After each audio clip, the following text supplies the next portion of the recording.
Okay. Okay. All right. This meeting is being recorded. All Woohoo! right. Okay. Well, first of all, thank you so much, Dad. And we've got takeoff, and I'm so pleased. There's the tick behind you. Of course. Yeah.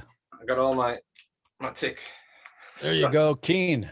Yeah. I got a million of those little guys myself. Yeah. Of course, that's the official one because that's the one who talks.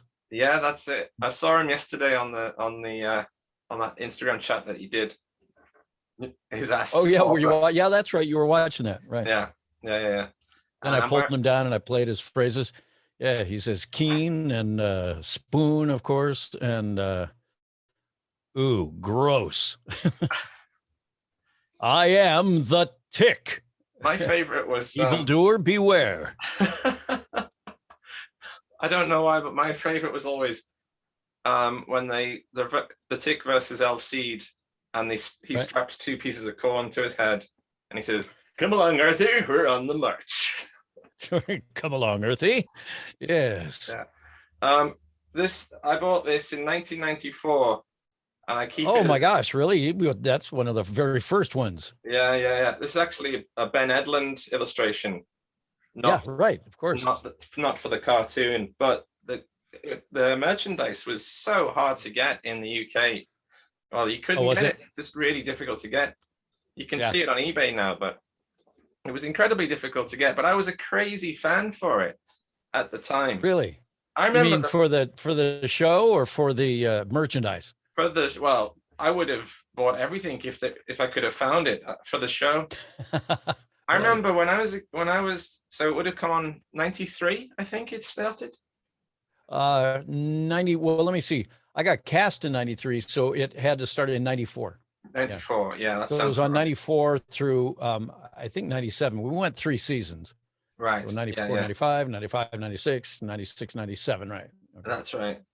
Well, obviously that's the main thing I want to talk about today. I do want to talk about everything you've done.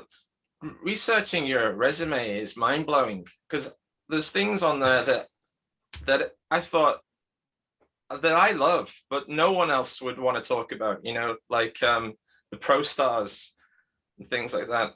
Oh my gosh, you remember Pro Stars? I remember Pro Stars. Yeah, I was just talking about it like the other day with my friend. And, isn't that funny? And he's from America. I'm not, obviously, but we both live in Tokyo, and we do our podcast about the 70s, 80s, 90s, and mainly.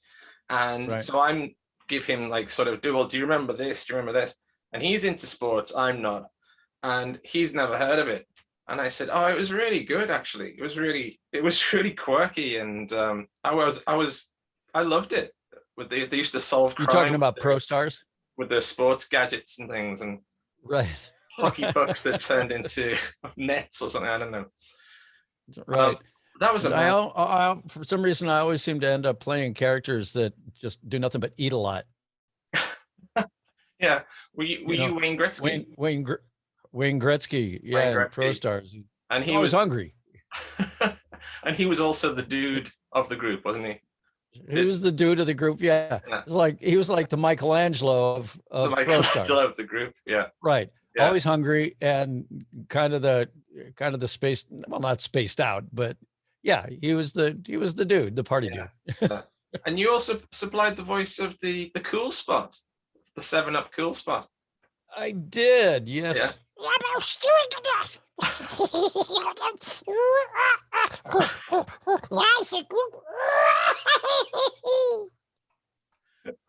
So did you understand any of that? Oh yeah. I'm fine, thank you. Of course you did. Yeah. I'm doing very well, and it's about 20 to 10 here. So thank you for asking. Yeah. Oh, that's right. Well, it's 10 in the morning there, right? Yeah. Right. I was actually texting you at like 4 a.m. Yeah. Well, I was wondering because I was baffled when you were texting me that first time this morning. I was like, wait a second, it's got to be like the middle of the night there, and he's awake. What's he doing awake? Yeah. And then I finally waited until my session was over, got done with my session, and then texted you, wasn't hearing back. And I thought, well, he was awake in the middle of the night. He's got to still be awake now, knowing that this thing's going to happen. And then I imagine you probably just crashed and caught a little shut eye, huh? Yeah. Well, being as it is. Oh, go ahead. You got the enamel pin. Oh, I was just going to say, yeah. So for folks who don't know who Cool Spot is, you might remember him. He was the 7-Up, little 7-Up mascot, who was on the cans of 7-Up, and his name was Cool Spot. And you know, he ran around, you know, just doing silly little things like surfing and stuff like that. But that was a great account for me. I mean, I actually, as you might have heard me say last night, you know, I did 2 sessions for that account, and the first one was like maybe not even an hour long, and they just wanted a library of just different sounds and reactions, and in different, you know, maybe he's climbing up a hill, or maybe he's falling off a cliff. Right. You know, then some he was surfing, you know, and others he was, you know, sweeping stuff. I mean, all kinds of, so we, you know, got a big library of that kind of thing. But then they brought me back in to and they made like 6 or 7 spots a year for like 7 years from that library. It was one of the best gigs I ever had in my life. And because I didn't have to do anything else beyond that first hour-long session. But then they did bring me back in once for about like 20, 30 minutes to do the sounds for the video game. Because it came out with an arcade video game of Cool Spot. Well, that's how I know it. That's the only reason I know it. Oh, well, there you go. Yeah. Okay. Yeah. Yes. Because it got great reviews, and I was like, okay, because there was full of those wacky characters in those days. Right. The wacky, I know it. Better. And I didn't even realize it was the 7-Up logo. Oh, you didn't? No, I didn't at the time. Only when I researched it later on. But just at the time, I just thought, oh, it's just another crazy 90s out there character. You know, they were full of them. Yeah, like the Tick. No, I'm surprised they actually didn't like end up doing a cartoon of him. You know, given that what you're saying. Yeah. And but yeah, no, because you know, 7-Up, the logo has always had that red dot right in between the 7 and the up. Always, as long as I can remember. And so, you know, some marketing genius at an ad agency or someplace, you know, decided to make a character out of it, and the thing became like really popular for a while there. So yeah, that was I hold Spot near and dear to my heart here. So you did the recording for the game as well. That was you as well. Yeah, that was that second, you know, half-hour-long session was just for the video game stuff.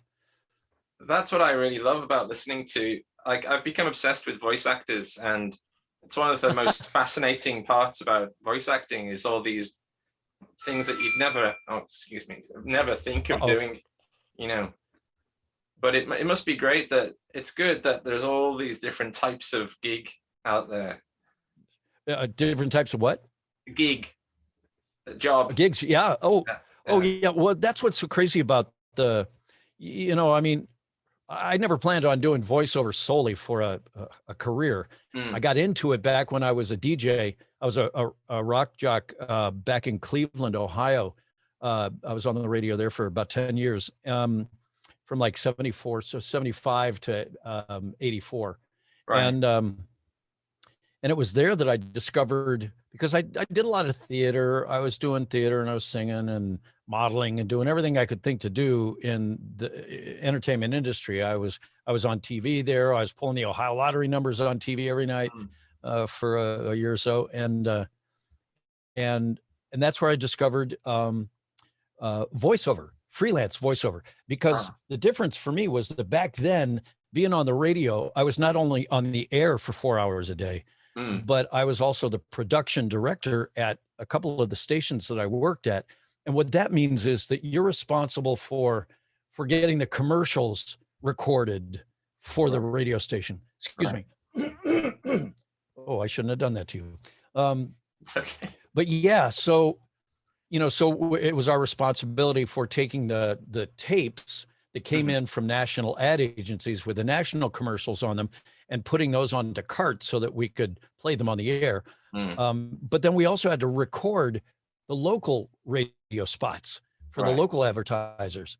And so I did so much of that, and I really liked doing production, that I realized after a spell of doing that there were ad agencies right there in Cleveland who wanted to use me as a freelance announcer or voiceover for their commercials that had nothing to do with the radio station. I was doing, they were hiring me to do the voiceover for TV spots and other radio spots that would end up on other radio stations. And that's when I joined the union and discovered that there was this whole world of people. And even in Cleveland at that time, now this is the mid 70s and mid to late 70s, who were making their livings on doing just voiceover. Yeah. And I thought that's crazy.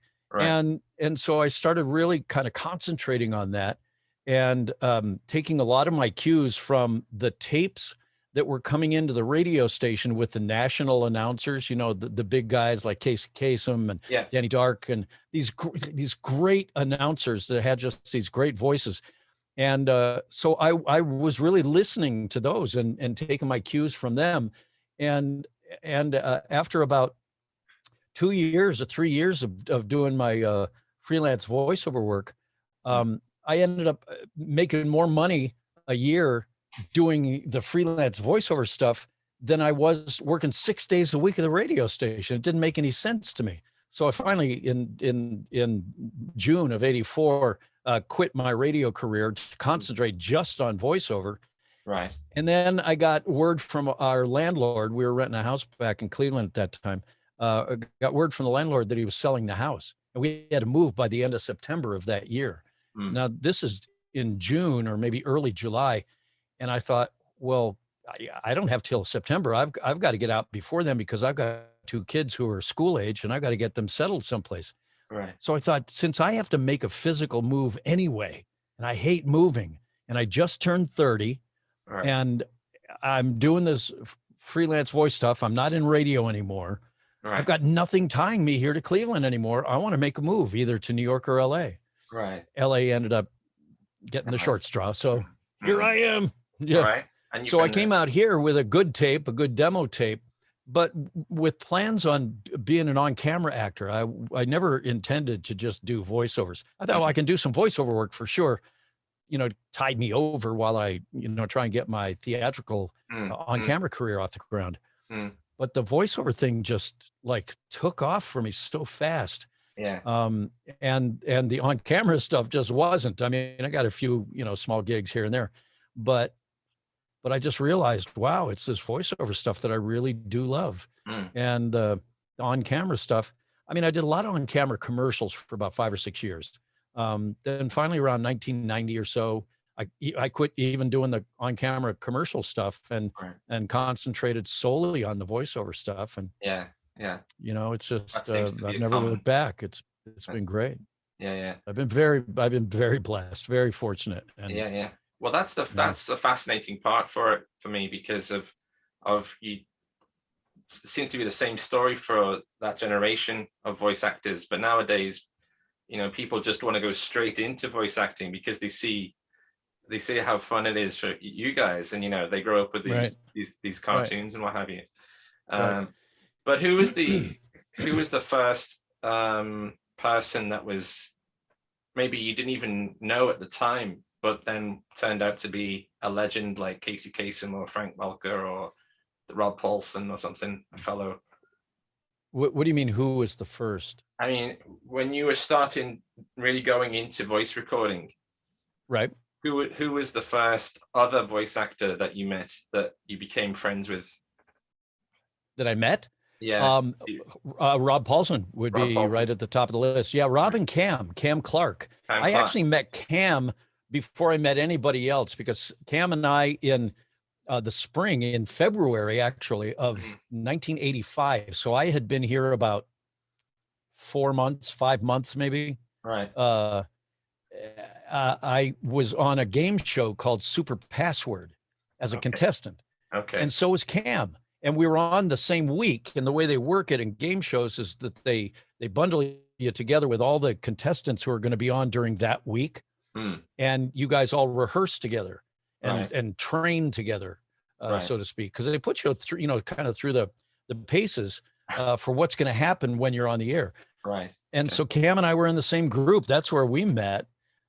And so it's so bizarre now to think what a great friend he is, and how many shows we worked on together. So Cam's the one I actually met first. But then right on the heels of that, I met Rob Paulson.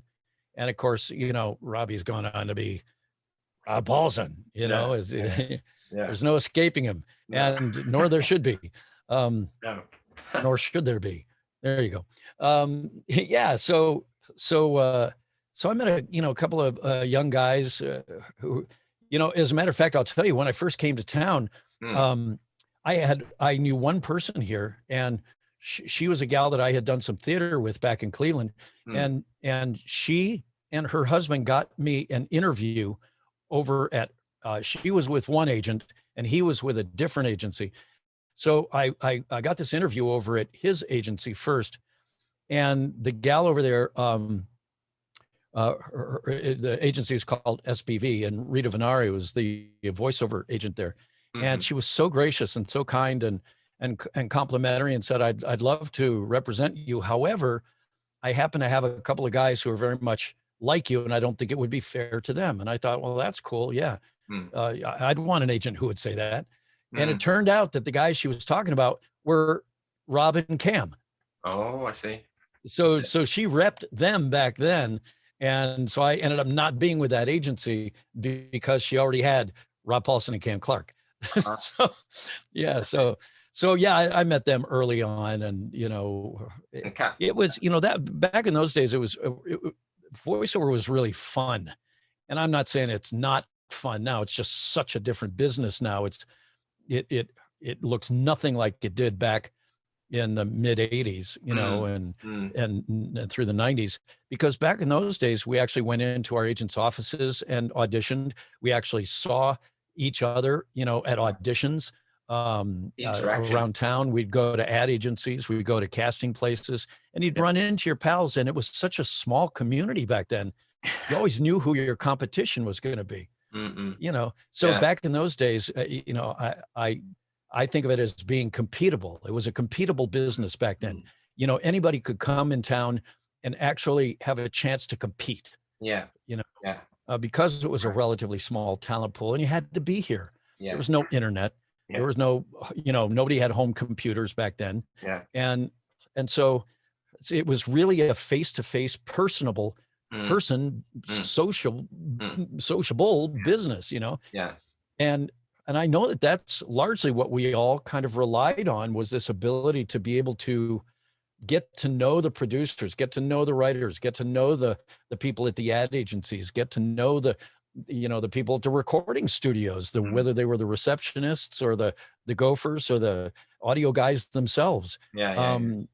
You got to, because you were going into studios all over town kind of all day long throughout the week. So those days are just gone. They're gone. You never have FaceTime anymore with anybody for anything. Right. I do all my daily work from my house, from this microphone right here, and this room, it's actually a closet. This is my walk-in closet, and it's still my walk-in closet. If you could see over there is all my clothes and my shoes up there, my just stuff, So there's nothing fancy about this.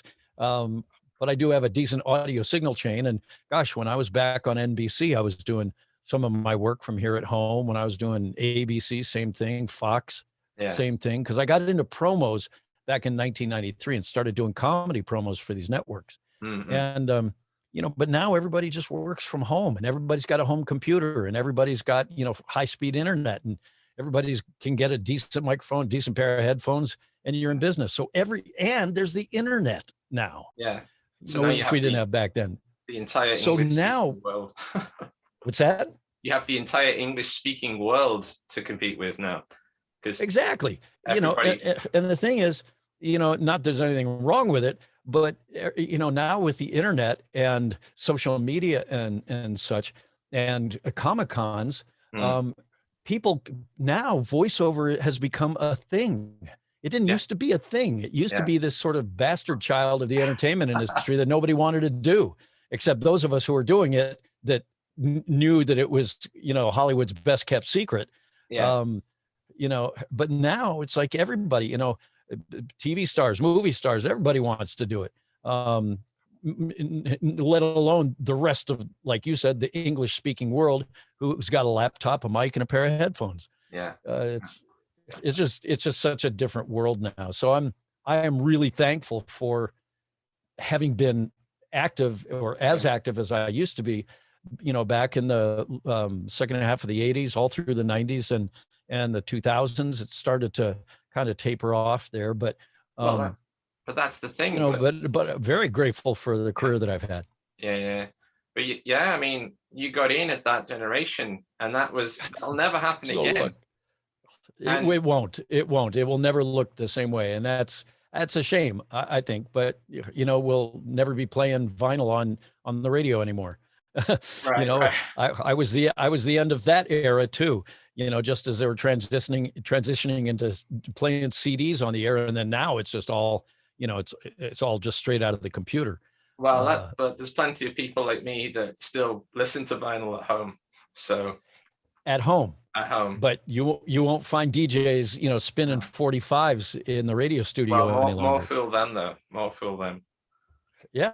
But I mean, it's a testament though, but there are still, even though they're small in numbers, but there are still record stores that manage to sell plenty of vinyl to that hardcore never say die audience. That's right. Yeah. And there will always be those hardcore never say die fans for virtually anything. Yes. Those, right. I think the numbers, dwindle as time goes on. I don't know how many, aficionados there are of, old original AM radios or, or Victrolas or, the old record players that played at 76 RPM instead of 33. What's that? I have a gramophone player from 1931. There you go. So you're one of the hardcore, and that's what's so great, man. I mean, really, Jim, that is awesome that you have that. But I would say that probably the numbers of you guys who are into that stuff are dwindling as the years go by. As the equipment starts to disappear more and more, and the technology, just starts to drift into the recesses of our not only our minds but our history, and we just don't remember that anymore. I mean, I'm always blown away by when I'm talking to even young families, but adults who now, I mean, are adults and are in their 30s, but I realize, wait a second, that's half my age. And these people, they don't remember the stuff that I used to think was still fairly hip, and certainly nobody remembers mini disc. I was a huge fan of mini disc, unfortunately went the way of beta video. And how about Laserdisc? And laser discs. Dude, when I was still on the radio in Cleveland at the last station I was at, I remember going to a technology fair in Cleveland where I saw the first laser disc. And this had to be probably, I'm guessing 1981 or 82-ish in there, maybe 83, somewhere around there. And I saw this thing, it's this big silver disc that had this, what looked like pristine video on this, TV monitor at the time. And certainly it was way more pristine than anything we were used to looking at. And that laser disc, it blew my mind. I thought, this is the future. Now this is the future. Now look at us with MP4s.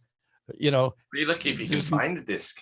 You can lucky if you anymore. Right. Laser disc went, again, that you sort of lump that in with, Betamax, and mini disc and technologies like that were really, really great for their time, but just never really caught on.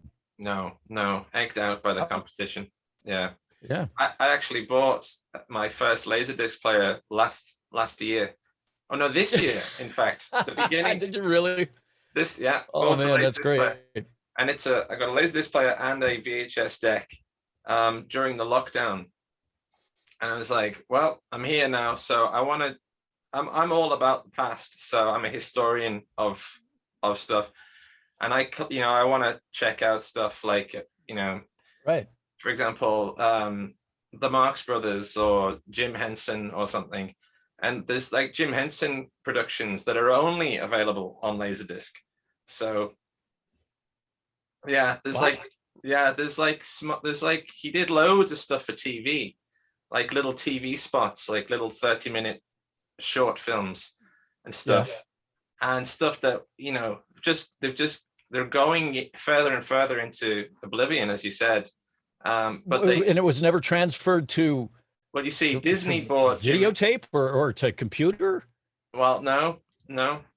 If you're lucky, somebody out there, I'm always scouring, and if you're lucky, somebody has got it onto YouTube. But I think there's like clips of it, but yeah, there's like one particular story that's like a farmyard story or something. It's like Bremen, the musicians of Bremen, the animals that scare the farmers away with their music and stuff. Right.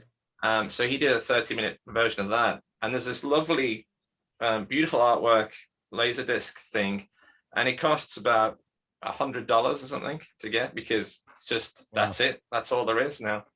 Wow. And yeah, so that's why I bought it, so I could just, if ever I see something like that, and sometimes there is commentaries on movies, like from especially the Universal, the old stuff, because when they did the interviews for those things, that was the last chance they had to interview those people who've sadly passed on now.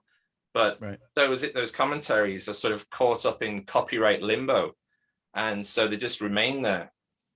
Likewise with the Jim Henson thing, Sesame Street got bought by one company and Muppets went to Disney. So all that kind of in between stuff is kind of in limbo.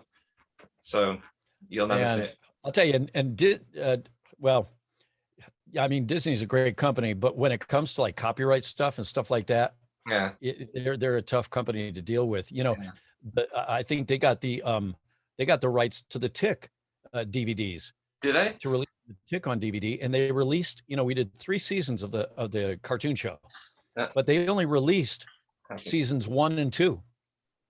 And I've got all 3 seasons here. Well, if you've got all 3 seasons, those are bootlegs. They're not official DVD releases from.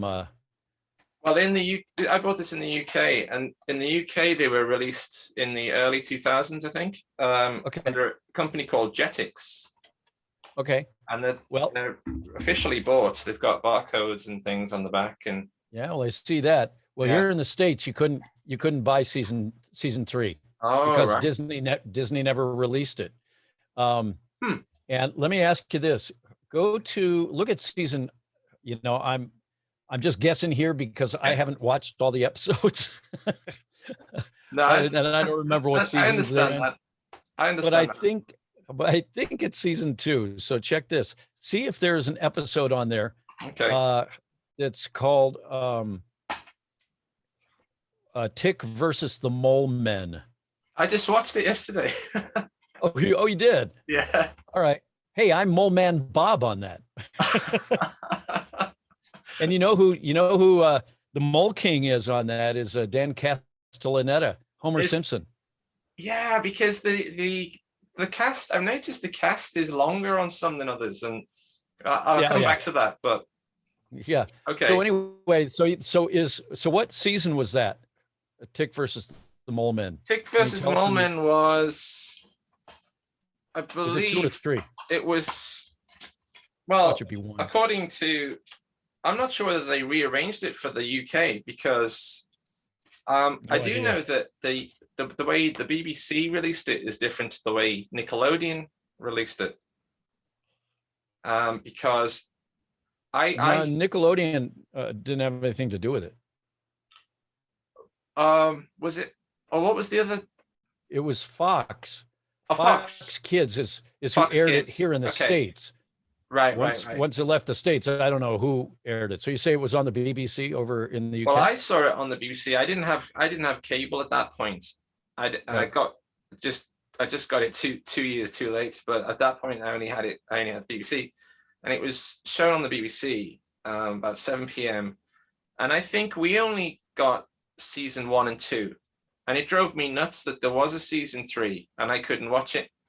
And it must have been, it must have been Fox Kids. I don't remember there being a Fox Kids on UK cable, but I sort of remember it being, well, it mustn't have been, it must be my Mandela effect or something, but Well, no, I don't know. What I'm saying is I don't know if it was on a Fox Kids cable outlet over in the UK. I don't know where it aired. I don't know where it aired in the UK when it was on the air on Fox Kids here in the States. Yeah. Might have been, it might have been Sky One or something, but according to this, the Mole Men was season 1.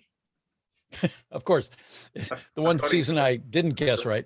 This is the season 1 guide, and then you've got the Mole Men, the Lava Man right here. Yeah. Okay. Well, what's interesting about that is that of the 2 seasons that were released here in the States, I guess I just sort of answered my own question because it would have had to be seasons 1 or 2 because those are the only ones that were released here. That episode, Tick versus the Mole Men, was not included on the DVD here because there was some litigation going on, and Disney didn't want to get caught up in it, and I guess there was some complaint. Now, I'm not going to speak to the veracity of this because I don't know how true this is. It's just what I heard through the grapevine over the years. So I'm not saying this was what happened. No. Because honestly, I don't know. But rumor had it back then that Cindy Crawford, who that episode was sort of based on, with the mole, and Mindy Mulford, that she took offense to that and she filed a lawsuit, or her agency did, or agents, or somebody got after it. And I guess Disney and I think it was Disney at the time, just decided that they didn't want to get wrapped up in that. And so they just decided not to include that episode on the DVD. So it was never released, that episode. And I think that happened I think that there was one other episode somebody was telling me about that also didn't make it to the DVDs. But be that as it may, we've only got seasons 1 and 2 here. Disney never released season 3. And I have yet to find out why. I don't know why. Maybe they just figured there was not enough money in it. The audience wasn't big enough, or who knows? I don't know.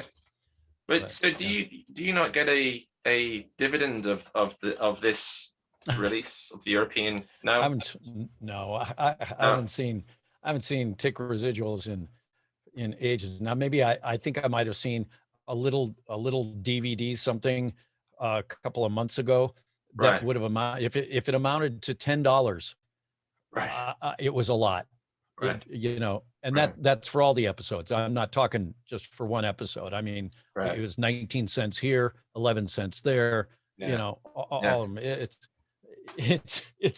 I'll tell you, man, it's a pittance. And incidentally, it's been the same for Teenage Mutant Ninja Turtles. Imagine that. Yeah. Well, this is a very common theme in this kind of, even in like pop stars, actors and things. Yeah. They signed the first, something. And now, interestingly, I will say this though. So those were the 2 shows that were sort of the most, certainly that I worked on the most, while I, did other series where I was one of the main characters, or the main character, whether it was Fraggle Rock or Teen Wolf or Where's Waldo, or I'm sorry, Where's Wally, or whatever. Those weren't long running. Those don't still have, life to them now. I rarely get people asking me about, well, so when you were doing Teen Wolf, was it crazy having June Foray play your grandmother? Well, you haven't talked about Pro Stars probably for a while. People don't even remember Teen Wolf. Pro Stars, it's interesting. I've had a number of people ask about Pro Stars and want to do interviews about it over the years, which has been interesting to me. One guy was a sports writer from Toronto. So stuff like that. But I mean, certainly Ninja Turtles and the Tick, if I ever did any shows that were going to reap residuals through the years, I would have thought it would have been those 2 shows, especially Ninja Turtles. Yeah. Hasn't turned out that way. So while we got residuals early on, to my knowledge, it hasn't been on the air anywhere in the entire world for, I don't know, 20 years or something. It's unless it's on the air someplace and we just don't know it and don't find out about it, and the production company just doesn't tell us, and so we don't get residuals for it. I don't know, but we can't be the police. We can't police this stuff all over the planet. So anyway, but what I was going to say though is, having said what I just said about Disney is the one company. Disney and Warner Brothers are actually really good about paying residuals, especially Disney. The couple of shows that I did for them, and I never did was never a regular character, I don't think, on any Disney shows, but they bring you in as a guest, for an episode, and you just do a couple of incidental voices and that's it. Well, the couple of shows that I've done for Disney like that over the years, I still get residuals for. Right. Okay. It's insane to me. I still get residuals. Now it's not a lot, but it always, and Warner Brothers too, whether it's for a straight direct to video release that I did, or whether it's something that actually aired on TV, or whether it was a DVD or whatever. Warner Brothers is really good about paying resids and keeping on top of that. But and Disney too, but unfortunately the Ninja Turtle people weren't as diligent, and I don't know what's going on with the Tick. The Tick, of course, was never as popular or as widely popular as Ninja Turtles was, but it had a really solid cult following. And still to this day, I still get people coming to these Comic Cons wanting to talk about the Tick. So that's always fun. This guy. There you go. Keen. Guy. Yeah. Well, can I talk about a Tick a little bit? Yes, you can talk about whatever you want, and just shut me up if I'm yammering on too long. No. Your interview is dream come true. No, this is great. All right. I wanted. You've actually covered a lot of ground. I always feel like I am one of the hardcore cult fans but it's so frustrating, the whole thing. It's good and it's bad. It's good because it keeps it from being too popular and too oversaturated, and everybody's talking about it. Everybody thinks they're an expert on it, and it's like, so I like that aspect of it. But at the same time, whenever I watch these interviews with yourself or Rob Paulson or Maurice Lamarche or Jess Harnell, I always it's always Turtles this, Animaniacs that. It's like, come on, talk about the Tick. I want to hear more about the Tick. Right. The fact that there are only 3 seasons is a crime as well. The writing on that show, when I first saw the first episode, I saw a little clip coming next Wednesday on BBC 7:00. The Tick, and it's like little clips, and I was like, oh my god, that looks like I made that. Looks like if I could have made it, that's what I would have done. A superhero satire. And now there's superhero satires coming out your ears, but in those days it was like the writing on that. I recorded it from episode 1. I was like, I've got to record this, and I did too. Yeah, good. And I just pressed record, and I was nervous because I knew this was going to be good. I could feel it, and just the cold open, and they're on a black background, and they're being interviewed and stuff, and he's got the little cup, and just the way that it was drawn, the caricature of it all, and I thought, oh, this is going to be big. This is funny, and it had me laughing all the way through. The Tick versus the Minutemen, and I was just like, oh. And I used to watch that episode every day for 1 week until the next one, and then tape that one. And the writing was so sharp. When I read just the first sides for the audition, that's when I fell in love with the thing right from the start and really wanted that part bad. And so hold on, let me just. Are you hearing this fan? I'm gonna turn this fan off here. I can't hear. Quieter. Excuse me if I sip a iced coffee here, will you? Yeah, all right. There you go. Yeah, I mean, I fell in love with that. And I'd never heard of it before. I wasn't a fan of the comic or anything, No, because that's I'd never heard of it. But when I saw the writing and just the audition sides, I was like, oh my gosh, I feel like I totally get this guy, you know? And so when I booked it, I was thrilled. And I remember after, we recorded that first episode, and I actually went in and did just my scenes with just Mickey Dolenz.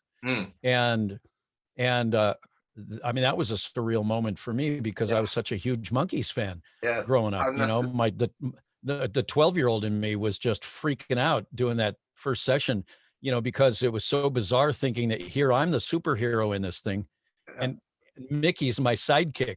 Yeah. It's like, Teen this does Idol Mickey not Dolenz compute. Now you're a What's that? Mothman. Teen Idol Mickey Dolenz is now a Mothman. Yeah, right. Exactly. So, and so meeting Mickey was a highlight for me. Getting to work with him for that first season was such a rush and such a highlight. It was great. And, you know, but I remember after we recorded, it must have been most of the first season. Well, maybe it wasn't. But after we recorded several episodes and before it was going to go on the air, I remember they had a party for us, a screening party of the first episode over at Fox. Okay. And so we went down to the Fox lot, and I remember when they played it for us, the first time that we ever heard the theme song. And which just became available on iTunes. You can buy the album of that just recently on iTunes.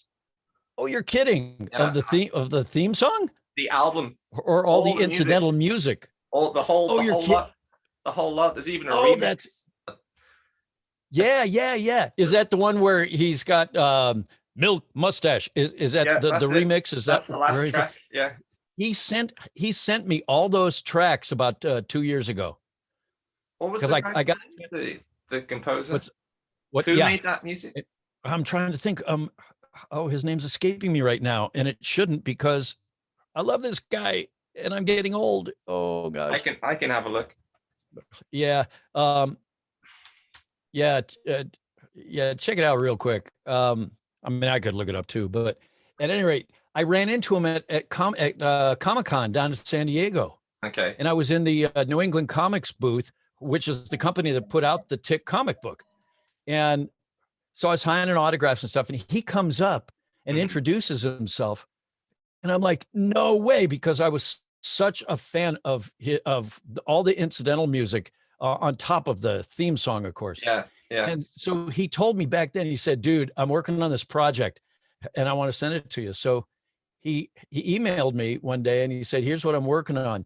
I'm putting together the tracks that were the incidental tracks. Right.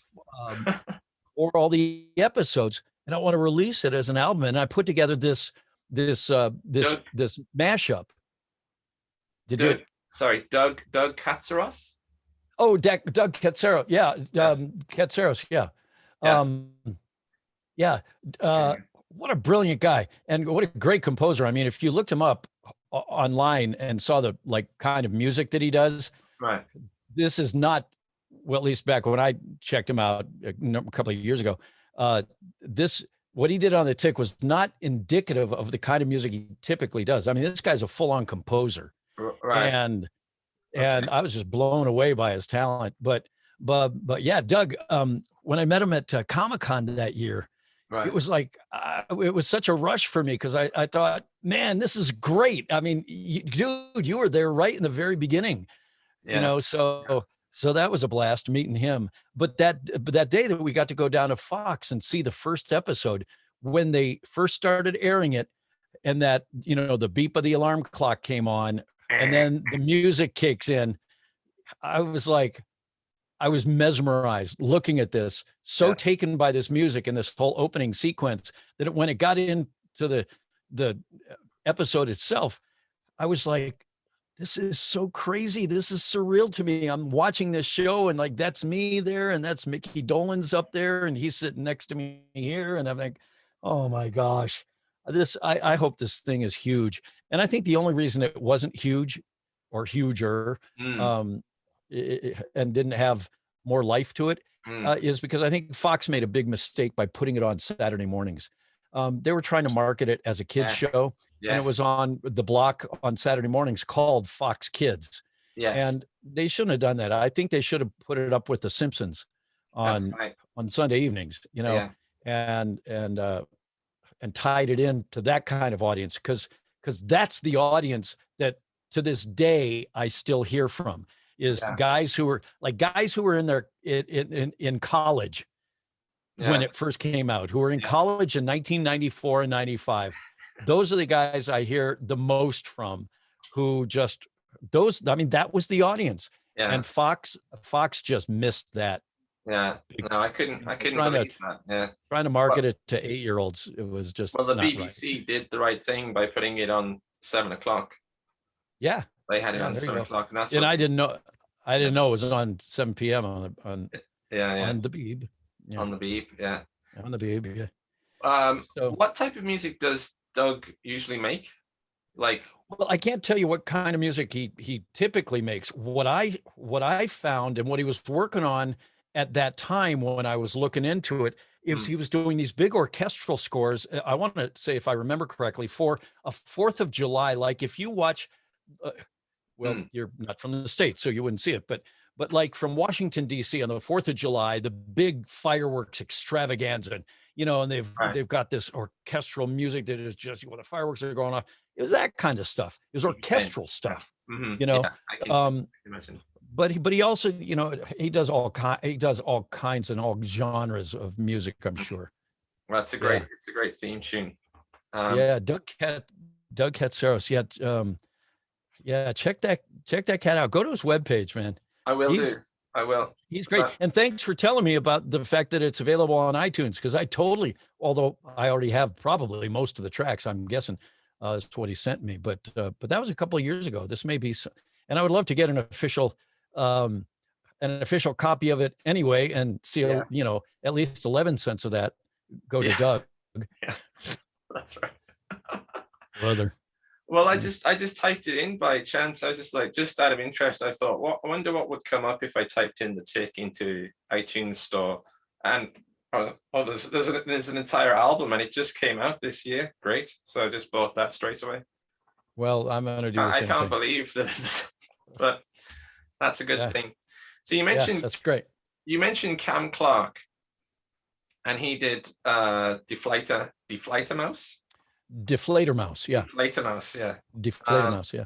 And that character is hilarious. And you all recorded in the same room in those days, did you? Of course. Yeah. Yeah. And so you must have a blast with that stuff. And for TV animation, that's always their preference, is to have everybody in the studio together, ensemble, because the energy is just always so different. You know, you get to bounce off each other. Well, especially for comedy, I would imagine it's paramount, isn't it? For what company? Comedy. Oh, comedy. Oh, absolutely. But I think no matter what it's for. Right. Well, certainly for comedy. Yeah. Yeah. For comedic effect, for a show like that reaction in the room, I would imagine. Yeah. But you must have had some great laughs. You and oh my gosh. Just, I mean, you know, there's such characters, Jess Harnell and well, that's the thing. I'm not a comedian. I'm not an impressionist. I'm not it's not me. I'm not a funny guy in that sense. Right. Jess is a funny guy. Rob is a funny guy. Right. Cam's a funny guy. I mean, these guys, you know, these guys are just hilarious. You know, you get them in the studio. Maurice Lamarche. Oh my gosh. You get these guys in the studio, and they just start riffing on anything, whether it's impressions or just one-liners that they just pull out of the air. They're so quick and so fast and so facile, and just so monstrously talented. It's intimidating. I mean, I'll admit it. To me, it is. You know, and it's funny because I never gave any thought to doing cartoons. It just was not in my wheelhouse. I didn't think was not on my radar. Well, I wasn't going to be pursuing that. And the only reason I ended up doing it is because I got this audition for a little part on Inspector Gadget for the last 10 episodes of the series. Corporal. And I thought, well, that sounds Corporal Cape Man. Yeah. And I thought, well, this could be fun. So I went in on the auditioned for it, got it, went to my first session, never having done a cartoon before. And I'm in a little studio over there in Burbank called B&B Sound, sitting with Maurice Lamarche, Frank Welker, me, and Don Adams. It's just the four of us in the studio. And I was like, well, I knew who Don Adams was. Yeah. For sure, because I grew up watching Get Smart. I was a big fan of that show. And so Don Adams was, big time to me. Had no idea who Frank Welker was, and I had no idea who Maurice Lamarche was. No. I just met them that day. Right. And I got to tell you, that was an eye opener of a session. And I had so much fun doing that session that I told my agents, wow, send me out on more of this stuff. This is kind of fun. Yeah. And then the more I started getting into it, the more I realized kind of what the whole deal was about. And it's funny because the more success that I started at first, because I didn't know anything about it. I mean, really, truly, ignorance was bliss, because I was ignorant of the whole genre. I didn't know what it took. I grew up watching cartoons. I knew who Doss Butler was, and I knew who, Mel Blanc was, of course. But aside from that, I wasn't one of these kids who, was a cartoon voice fanatic and looked at the credits and stuff like that. Sure. And so, not really knowing anything about it, I was just going along for the ride. It was just a lot of fun. Yeah. It wasn't until I had some success and was in it for a couple of years that then I started realizing, oh my God, I am completely outclassed here. I am completely out-talented here, by the likes of Rob Paulson and Jim Cummings and Jess Arnell and, these guys. Frank Welker. And I just thought, wow, how did I end up in this? Clearly this is just, I am a very lucky man, and got very lucky and was very blessed to, get the parts that I got and stuff. But ironically, where I wasn't nervous in the beginning, I started getting nervous and self-conscious a number of years into my career doing animation, just because I was so intimidated by Robbie and it had nothing to do with their personalities. They're all lovely guys. In fact, that's what I loved most about it, is they're all just lovely, down to earth people. They just happen to be just extraordinarily talented and funny and quick and facile. All the things that I wasn't. And so I would just like clam up and basically be an audience, in these sessions. And even in the Tick sessions, it didn't matter that I was the voice of the Tick, and had these great, hilarious lines. That's right.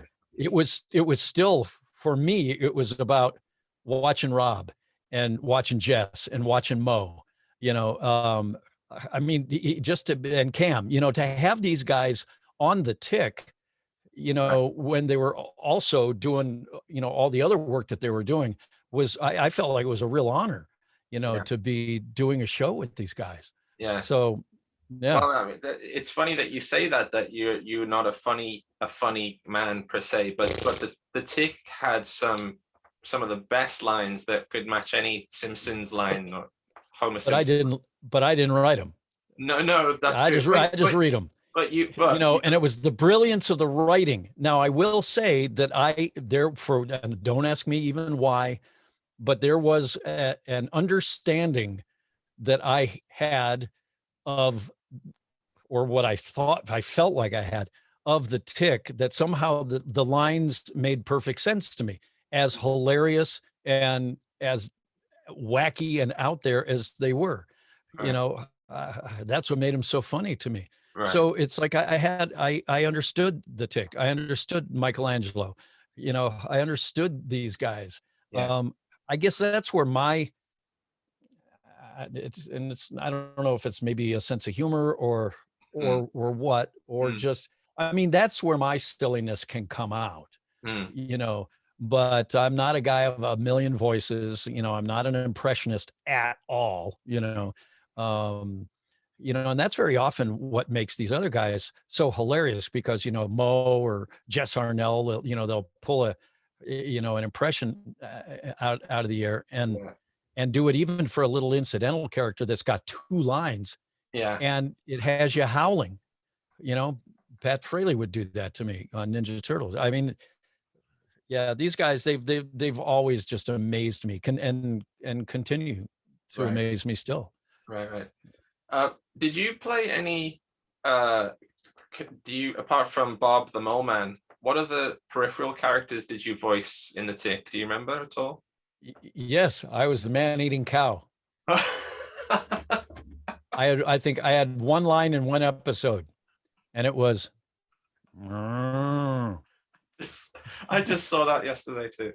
Oh. Yeah. So in the Tick, no, they wanted me just to be the Tick. Right. I think maybe in just the only incidental character that I did on the Tick that I remember was Mole Man Bob, unless it was just like, thug number 2, and all I had to say was, "Get him, boss," or something like that. But I don't even think I don't have any recollection of even doing those. I think they pretty much had me just do the Tick, and that was it. The guys. And then they had everybody else, do all the other lines. Right. Yeah. All the other characters rather. Well, Rob Paulson was doing voices right from the beginning as like even in season 1, before he was before he was Mickey. Mickey left after season 1 to go on tour with the Monkees. That's why he left. Okay. Yeah.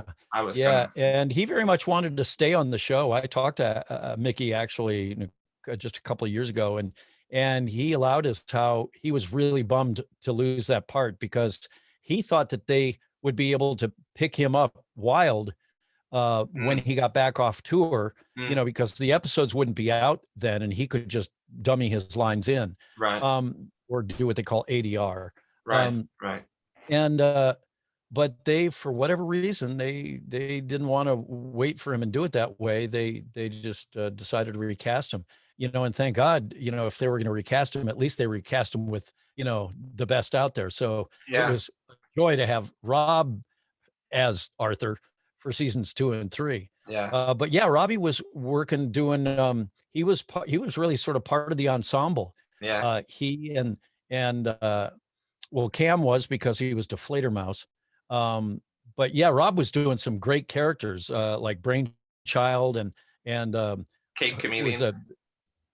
What's that? He did the Cape Chameleon, I think. Cape Chameleon, and but there was that mad scientist.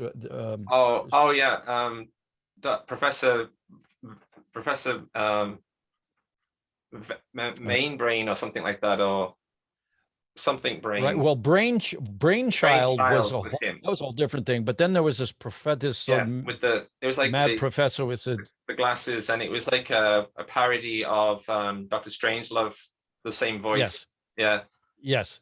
The lenses, my eyes. Yeah, exactly. Yeah. So Robbie did some great incidental characters that were just like famous. Very well. Same with Jim Cummings.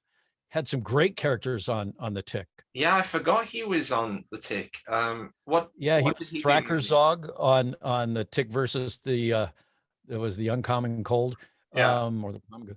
But he was also. He was also Barry in the Tick versus the Tick, which is probably my favorite episode of that series. Yeah, I think it's mine actually. It's hilarious, that one. And he was also an evil, not an evil scientist, but oh gosh, my mind, it's escaping me now. But but Jimmy did a bunch of great characters on the show too. Was he this guy by any chance? Yes. That was and it was Mr. Mental. Yes, I think.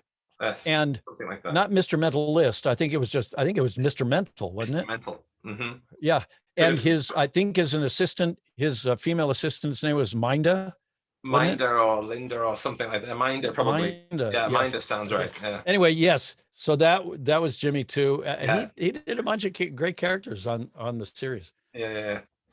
And then the I'm not really familiar with the women voices on the Tick. Like, who is? I really feel bad about that. Who supplied the voice of American Made?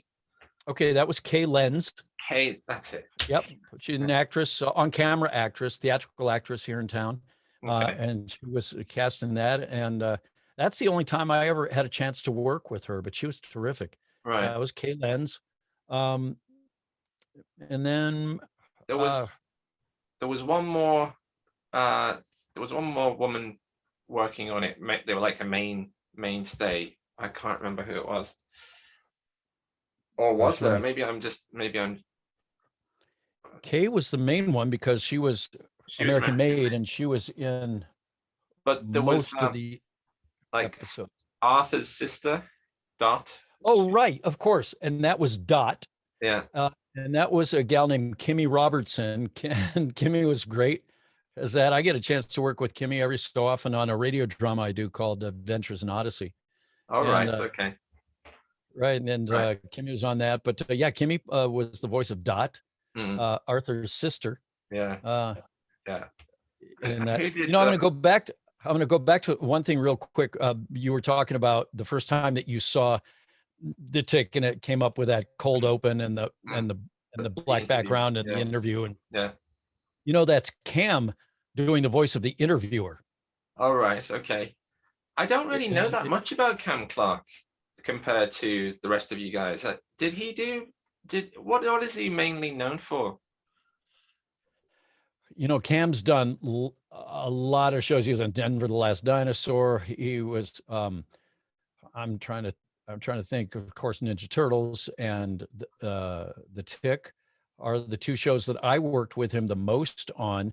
I did like incidental characters on episodes of other shows that he may have been on also at the time. It was, like I said, back in the 80s and the 90s, it was such a small group of actors here in Hollywood that really, provided all the voices for all the cartoons that were being done in those days, right. Until things started getting cranked up in Canada, in Vancouver and Montreal and Toronto, when they started doing a lot of animation up there. But prior to that, it was really just a very small community here in town. So you ended up working with really sort of the same people over and over and over on all different kinds of shows and series. Right. So I know I worked with Cam a bunch, aside from meeting him on Super Password in 1985, but working with him mostly on the Tick and certainly Ninja Turtles. Right. Did you ever meet the creator, Ben Edlund? Heavens, yes. Yeah. Many times. Yeah. Okay. Yeah. Met him for the first time. Well, I'll tell you, I met him for the first time when I auditioned for this and I got the part. He brought over, he personally I was living in Burbank at the time, in a little house over there in the Toluca Woods area. And Ben actually delivered what they called the, I was going to say the series Bible. For every series, there's what they call a Bible. And what that is, it's really a pretty thick notebook full of every particular about this show. Right. Where it's set, who the characters are, what their backstories are, whatever. It's a lot of information. Right. But that's not what he brought over. What he brought over that day was the storyboard. Okay. Of the very first episode. Okay. And it was this big, thick, it had to be probably about 1.5 inches, 2 inches thick. Right. The storyboard on 11 by 17 paper, the legal size paper. Mm-hmm. The entire episode storyboarded, right? And it is just a copy of the storyboard, but he wanted me to see the whole storyboard and read the first script. Right. Because he really wanted me to be prepared for this. And I was like really thankful for that. But I remember when he came over, I wasn't home. My wife at the time was home because I was out working. And so he walked up the walk, rang the bell and delivered this, said, this is for Townsend for his tick session. Right. And it's important that he get this. And she said, oh, okay, thanks very much. And then so he handed it to her, she takes it. And so he's just about to turn around and leave. And she says, I'm sorry, am I supposed to tip you? And she thought he was just a delivery guy. And of course she had no idea who he was. Right. And so she tells me this when I get home, and she said, yeah. And I felt so bad because he just sort of went, argh! And he says, no. And he turns around and he walks back down the walk. And about halfway down the walk, he puts his arms in the air and he sort of shouts at the sky and says, I'm so disconcerted. I mean, that's classic Ben Edlund. And frankly, that's classic Tick. Yeah, that's what he would say. I'm so disconcerted. It's like, no, I'm not the delivery guy. I created me. Something like that. And you don't tip the creator of the Tick. No, sir. Yeah. So I got a chance once I got that, Ben wanted to get together for breakfast one day shortly after that. And so we got together and he told me sort of his side of the story. And I was like, oh my God. And I apologized to him. I said, I'm so sorry. My wife didn't know. And he says, I understand that. That's great. But so that's the first time I met Ben was very early in the process. Then when we were just starting the recording. But I've seen Ben many times over the years, and Ben has always been most gracious and really lovely. One of the kindest things he did was when Amazon Prime came out with their live action version of it about 3 years ago or so, 3-4 years ago. Right. He rang me up and said that he wanted me to do a part in it. And not as the Tick, of course, because that was Peter Serafinowicz, but as the voice of Midnight, this talking black German Shepherd. And then he told me the backstory of this German Shepherd, and I was howling because it was so hilarious what this story was. That's cool. And I said, thank you. I would love to do that. Are you kidding? So I did, I don't know, 3 or 4 episodes in that first season. Unfortunately, that Amazon Prime version of it, the live action version of it, only went 2 seasons and then was canceled. And I was so bummed to see that because it deserved to have a life to it. It was a great cast. The cast and the writing for it was fantastic. It was very, in my opinion, it was very much like the original animated series. Yes.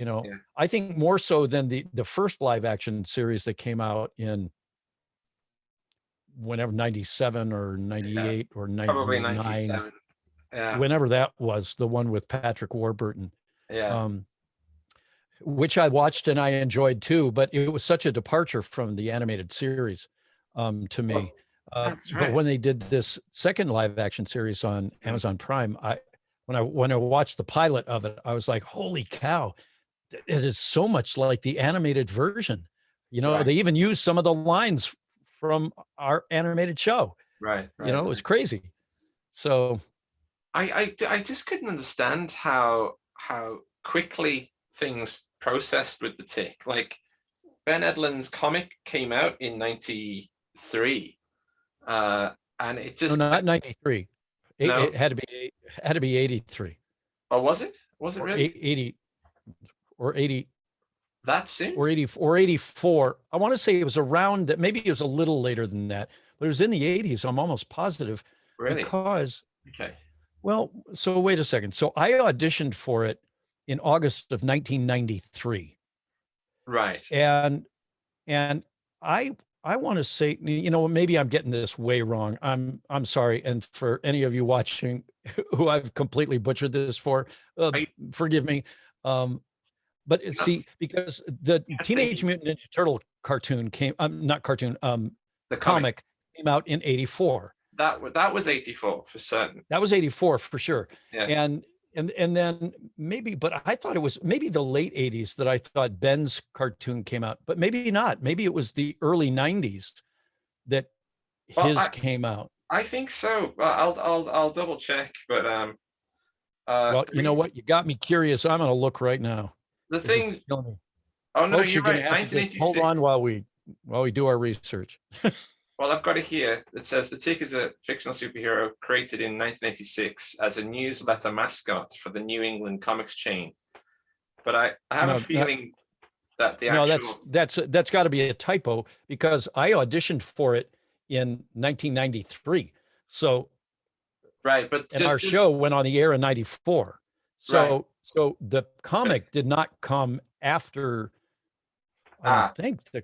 So what it means is that the actual character was just used as a mascot character for a newsletter in 1986. Then he took that character and made a real comic out of it in 88.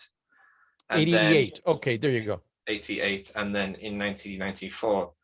I see. Well, it's just that because I'm a cartoonist and I used to make my own comics in those days, and I remember seeing like the comic and the cartoon sort of like I became aware of it in the same week, and I thought, wow, things are really moving fast. And it was like one independent comic. In fact, I'll bet you that where it mentions 1996 is a typo, because I think it was in 86 that he started drawing it around 85 or 86, and he was drawing it because he grew up in a little suburb of Boston, and started hanging around this comic shop called New England Comics. New England Comics. That's right. I remember. Yeah. Yeah, and so he made friends with the owner of the shop, and showed the owner this character that he had made. He invented. I mean, he started drawing when he was 17. Yeah. Or 16 or 17 years old. Yeah. And they loved Ben, and they loved this character, the Tick. Yeah. And so he started drawing that as a like you said, as a mascot for New England Comics. Yeah. As a newsletter. Yeah. Before he started turning it into a comic. And then I think New England Comics actually gave him the opportunity of doing like a full black and white first issue, just to see if there was any interest in it. Yes. And there was with customers of that comic shop. Yeah. And then that's where it took off. And then he started doing a few more issues, and then a few more after that. And then it went to color at one point. And so, but that was 86, not 96. Yeah. Well, I'm sorry if I said, no, I thought I said 86, but yeah, he made it in 86, and started making the comic book series in 88, and then finally the cartoon in 94. Yeah. Right. Yeah. But yeah, I was always saddened that the live action thing came out, and I just couldn't make sense of why you would do that. It seems like well, not to throw shade on the people who acted in it. I'm sure I've got nothing against them. Are you talking about the very first live action series, or the most recent? The very first one. And it's not that I was upset that there was a live action. I just couldn't see the rationale behind it, because for me, it was like making a live action version of Roger Rabbit with like a puppet or something. It's like, how can you get the same, the whole point of the Tick, there's a lot of slapstick in the Tick. Like, he goes through walls all the time. He's getting crushed. He goes into space. He's getting flung around and stuff. I thought you can't, and the whole mystery, the design of his white eyes, you never see his eyes and things. It just took me out when I see that costume, when you can see the human's eyes. And I thought, I don't know.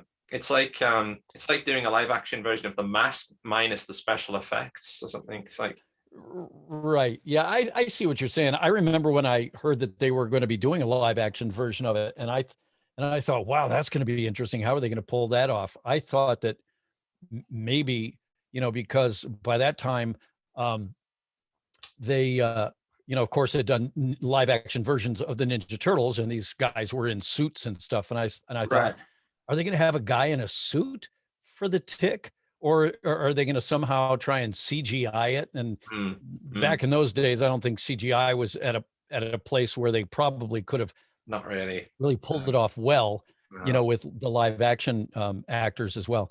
But I didn't know what I was always hoping for, with the Tick, was that they would do a feature, an animated feature. Yeah. For the theaters. I thought, please do it. And of course that never happened, so, and I figured that with the live action version of the Tick, because I knew that they had cast Patrick Warburton as the Tick, and I thought, man, what a perfect casting. If you're going to look for an on-camera actor, right. Nobody, look no further. Yeah. And so, and Nestor Carbonell, I mean, they had really great actors in that series. Yeah. And absolutely. Very funny. I mean, and Nestor's character, is like Deflator Mouse. His version of Deflator Mouse was Batmanuel, right. Which, an Hispanic Batman. I thought that was hilarious. There were so many great things about the live action series, but like you, I guess I was still sort of like back and forth as to whether it was working or not, Yeah. And I guess they maybe were having the same issues, because I don't think they even did a full season. I think they only did like 8 or 9 episodes, maybe. Not positive about that, but right. Yeah, at any rate, it didn't continue. So I was surprised, pleasantly so, when Ben said that Amazon Prime was thinking about doing this, picking this up as a series. Yeah. And I was like, I wanted to see the pilot, and got to see the pilot, and I was like, yes, gosh, I hope you guys go. I hope it goes. Yeah. And then Amazon did pick it up. And did they use any special effects or anything in the Amazon series? Well, yeah, I mean, for the character that I played, he was an actual real black German Shepherd, right?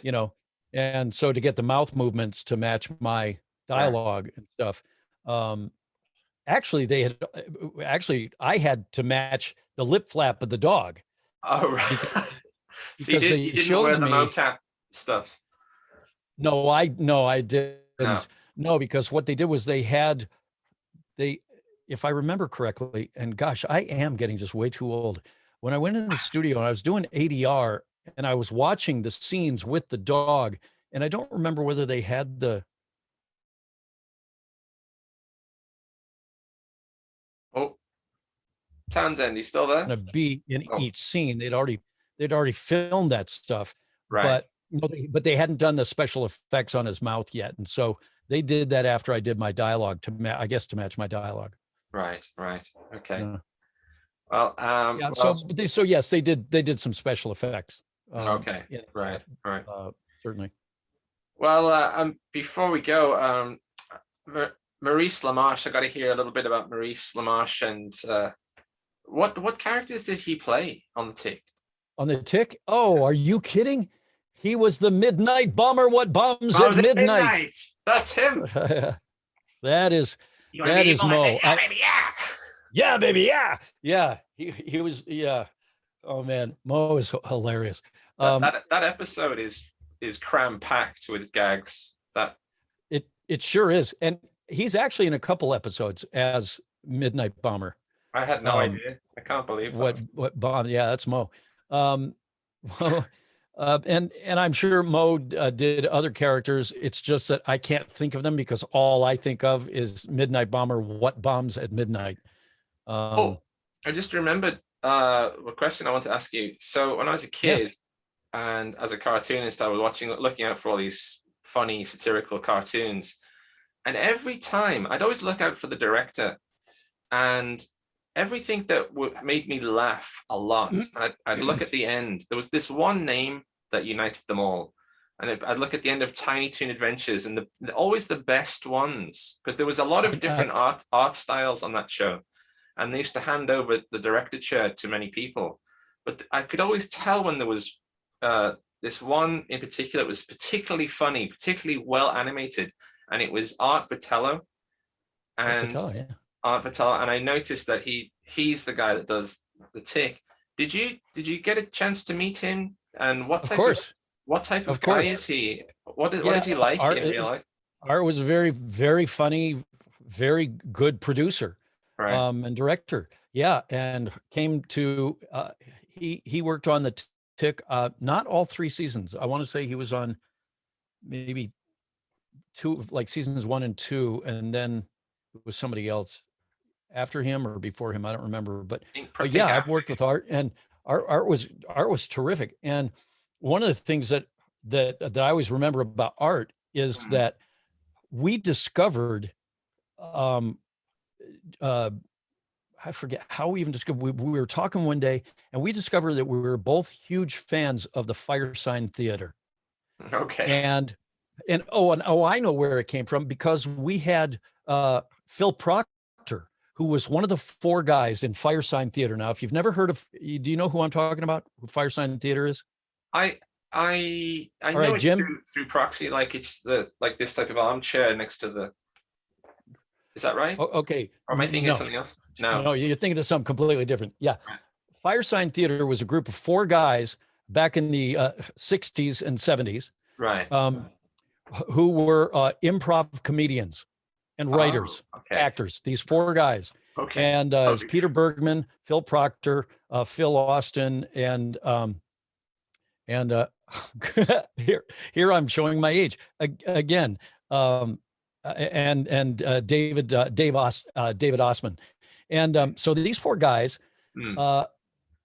were putting out these albums in the late 60s and early 70s that were just mind-bendingly funny. Okay.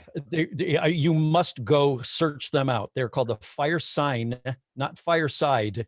That's okay. But Firesign, like you're born under a fire sign. Right. Okay. So that's where they are, because I think that's where the name came from, because they were all born, they were on the astrological chart, they were all fire signs. Interesting. Okay. Anyway, so Firesign Theater, look them up. Okay. And you'll hear, if you listen to their one side of their album, the album of Nick Danger, Third Eye.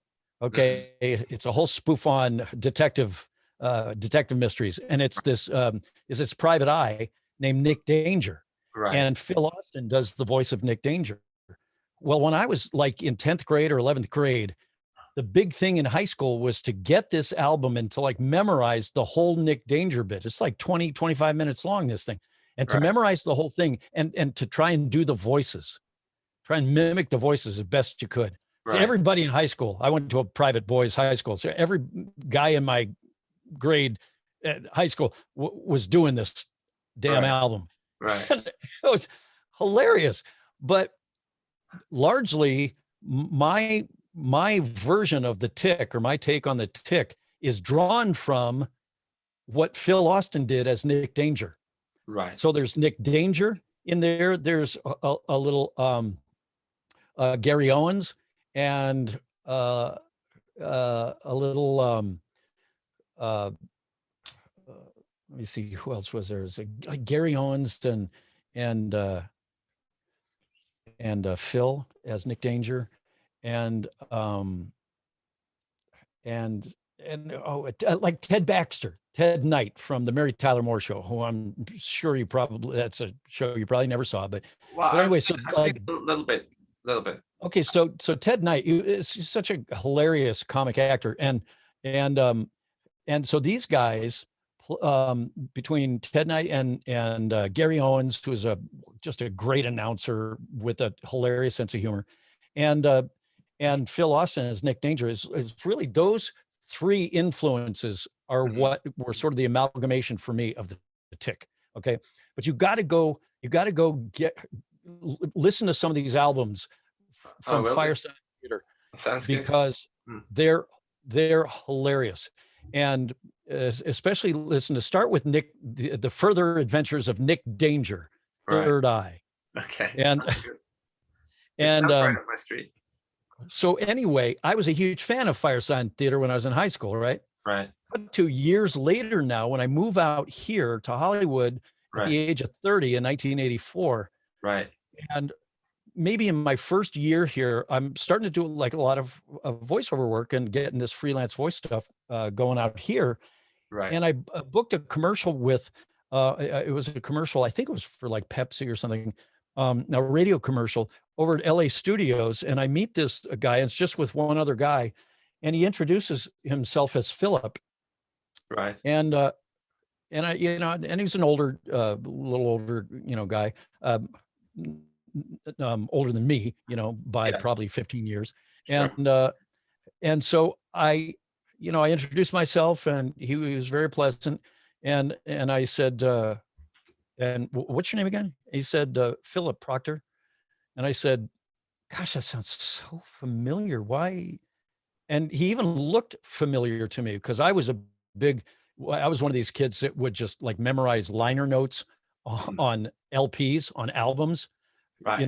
not watching credits on cartoons on TV, but if it was an album, I would dive into these liner notes and look at the pictures, and I wanted to know where it was recorded and who recorded it and who was the engineer and all that kind of stuff.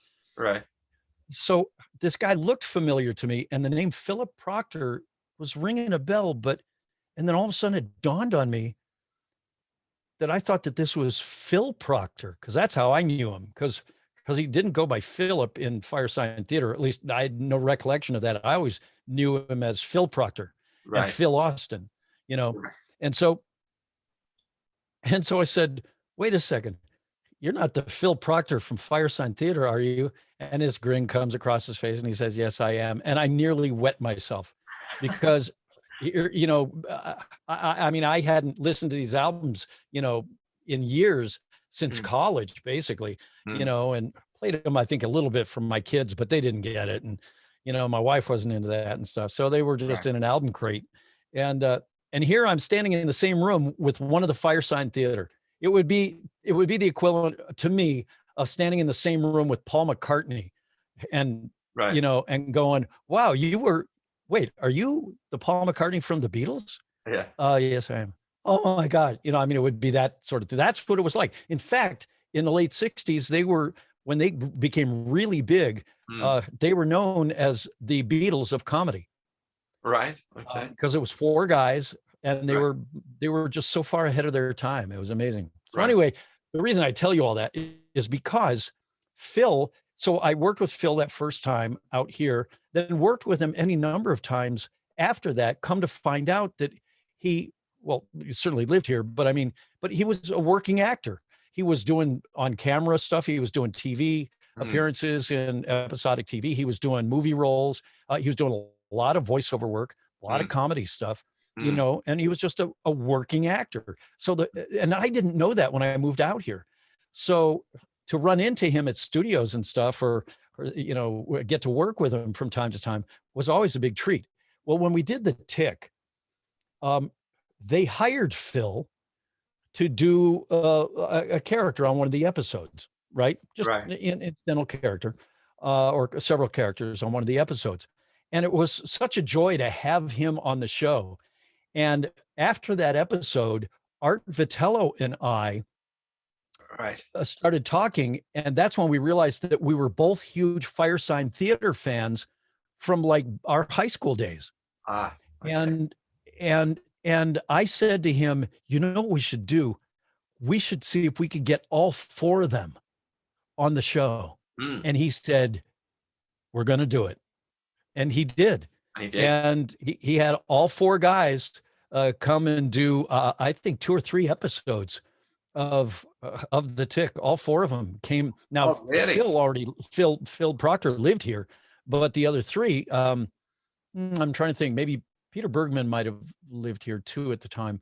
but the other two, Dave Osman lives up in the Pacific Northwest, and I think Phil Austin did too. They had kind of retired up to the Pacific Northwest. Right. And so to get them to come down here for these episodes was such a huge coup. And, you know, and then I don't know how many years after that it was that Peter Bergman passed away, and then Phil Austin passed away. So now the only two surviving members of the Firesign Theater are Phil Proctor, who I still work with from time to time on Adventures in Odyssey that I was mentioning that Jess Harnell works on, and we were talking about last night on that on the Instagram live show. Yeah. But Phil Proctor does a great role, Detective Polehouse, on Adventures in Odyssey. So it's always great working with him on that. Okay. So getting to see Phil these days is always a great treat.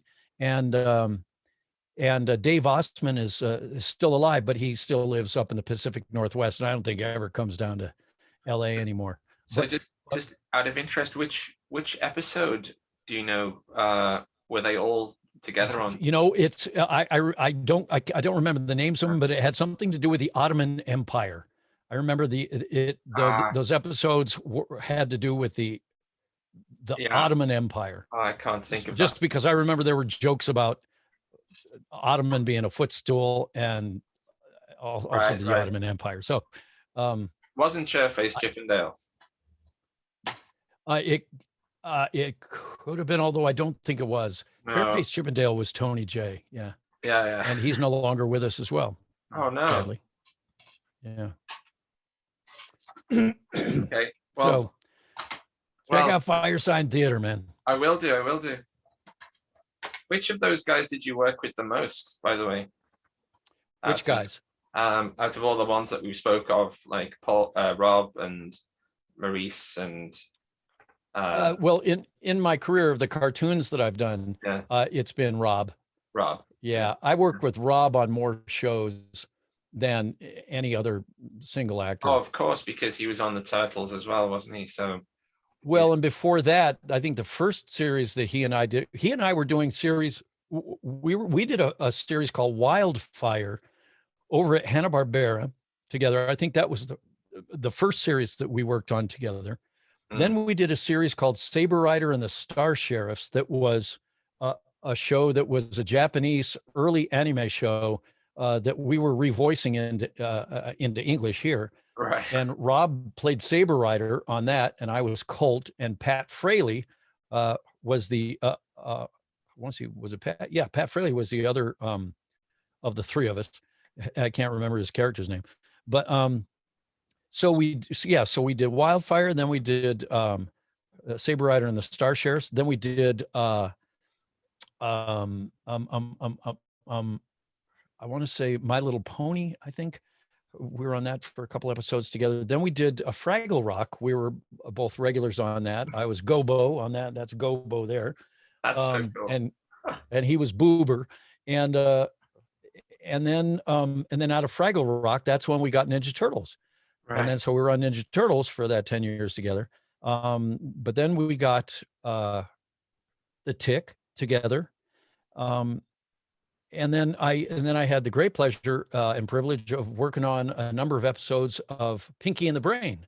All right. You know, and a couple of episodes of Animaniacs, but just as incidentals, you know, nothing special, but I got a chance to, you know, play with the big boys on those shows. So yeah, Robbie and I've worked with him on more episodes of animation than I have with any other single actor. Right. Well, I'm hoping to speak to him next. I've reached out to him. I'm hoping he'll reply, and I'd love to speak to him next because he's like a patron saint. He's like a saint of the voice actors. He's so. He's such There's no question. In fact, I have his action figure glued to my dashboard in my car. He's my patron saint as I drive. Which action? So instead of Saint Christopher, it's Saint Robbie. Is it? It looks like him. I'm actually kidding. Oh, right. Okay. No, I just remember when I was a kid, wasn't St. Christopher. Everybody drove around St. Christopher medallions hanging from their rearview mirrors in their cars because it was the patron saint of like my driving my or name transportation or Christopher, named after Saint Christopher. Oh, okay. Yeah. All right. Yeah. Yeah. Yeah. No, I was, see, there's me trying to be funny and not funny at all. I just, because nowadays people make action figures of themselves from photographs and things. Right. Yeah, you can do that. There's that service. So I thought it wouldn't surprise me if that was a thing, you know. Yeah, it's like that guy I was talking to last night, the TMNT collector on Instagram. Yeah. He was showing me a pop, you know, these Funko Pops that you can get.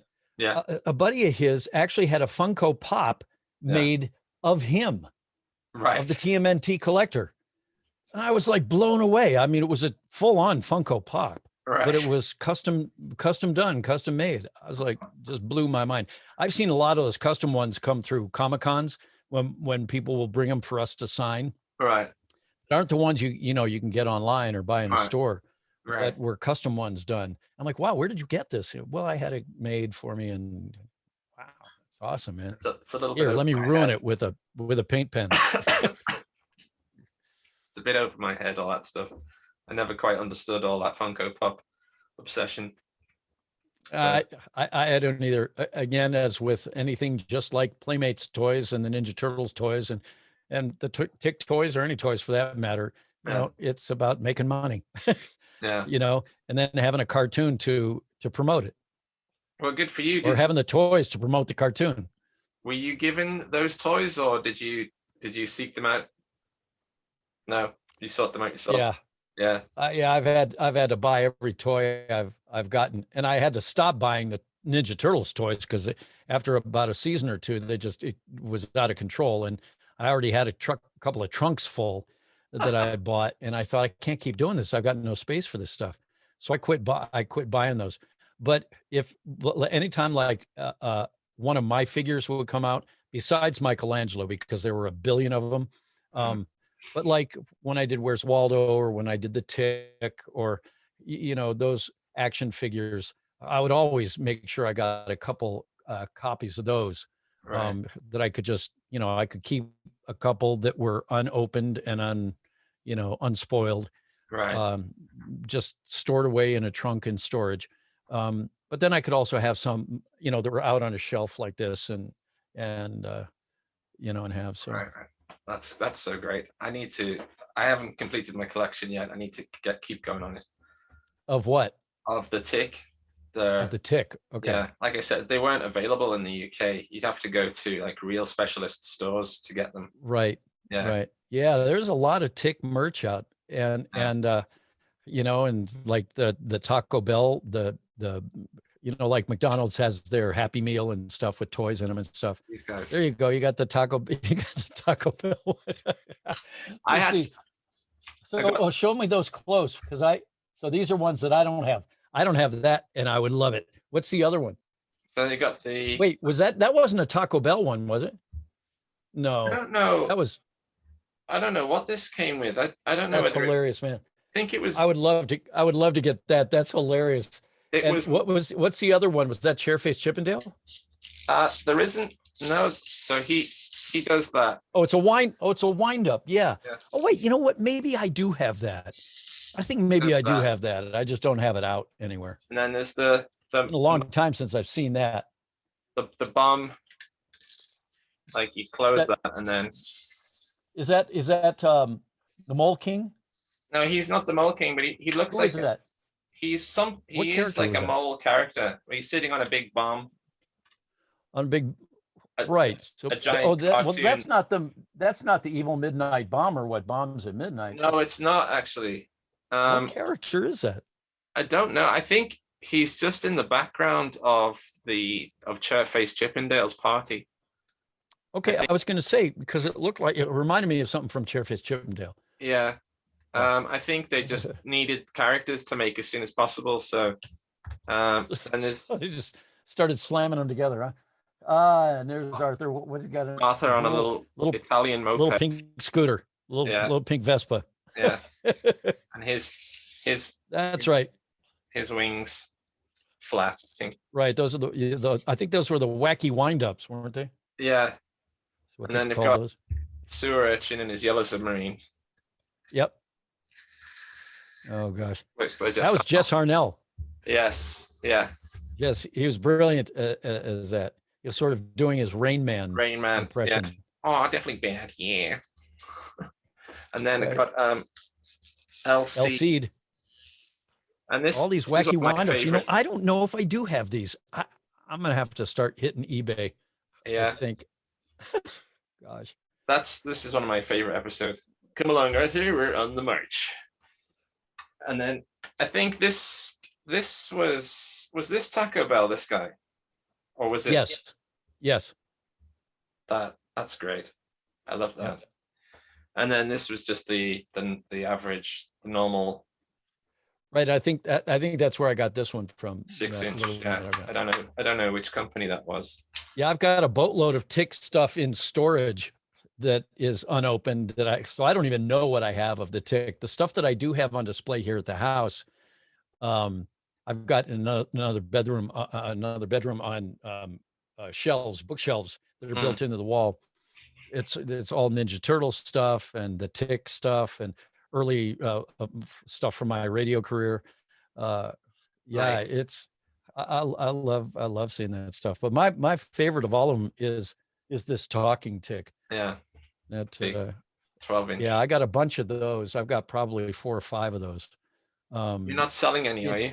Because I'm not. And I'll tell you, the thing about it is, as you probably have seen, is that his torso. The torso discolors. The torso turned green over the years. Yeah. So it's sort of this kind of odd green plastic. Yeah. That was blue to match the arms and legs, but because they were made of different kinds of plastic. The torso faded over the years to this green, while the arms, the head, and the legs, all stayed normal. And then, it's a shame. Oh. Evil is afoot. Evil is afoot. All right, don't repeat yourself. Oh, gross! I am the Tick. Naughty Spawn, you face the Tick. Naughty Spawn. I am the Tick. Try to see if I can get him to say spoon. Evil is afoot. We could be here a while. Naughty Spawn, you face the Tick. Because it's all random. It doesn't always go in the same order. Spoon. There we go. There you go. Spoon. I still remember the recording session that I went in to do just those lines. Wow, you had to do them separate. I often wondered about that. Oh, it was a whole separate thing because it wasn't for the cartoon.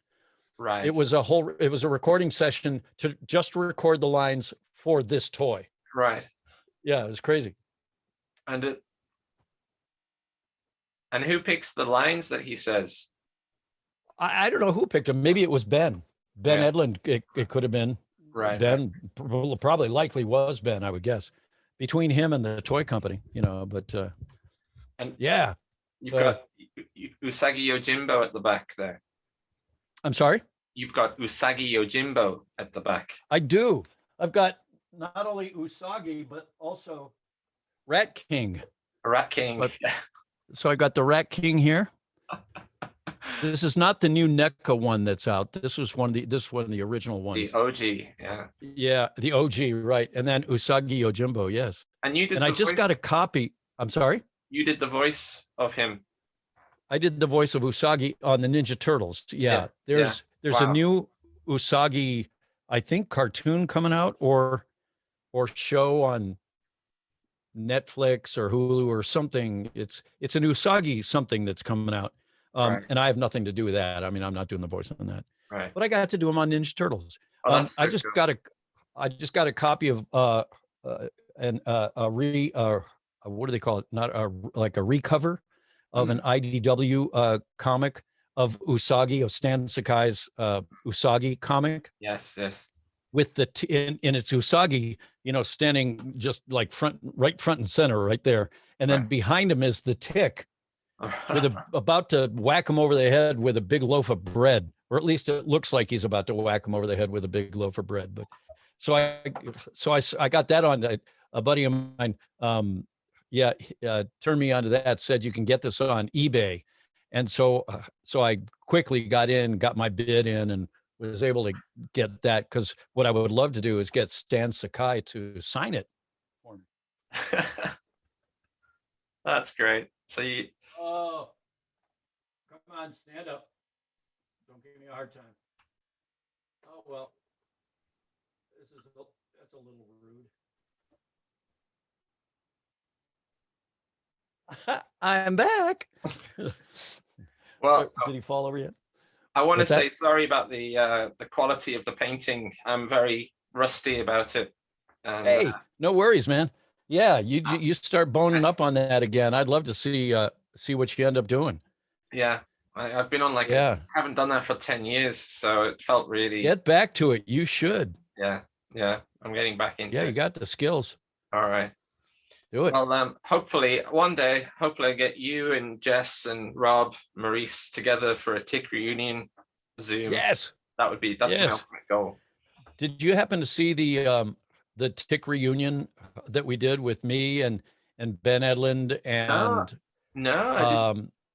Yeah, it was the 3 Ticks. We had there was me, and then Patrick Warburton and Peter Serafinowicz, and then other characters who were on the various shows. Rob Paulson was on it. It was a Zoom thing that we were doing. So someone's already. And we did it.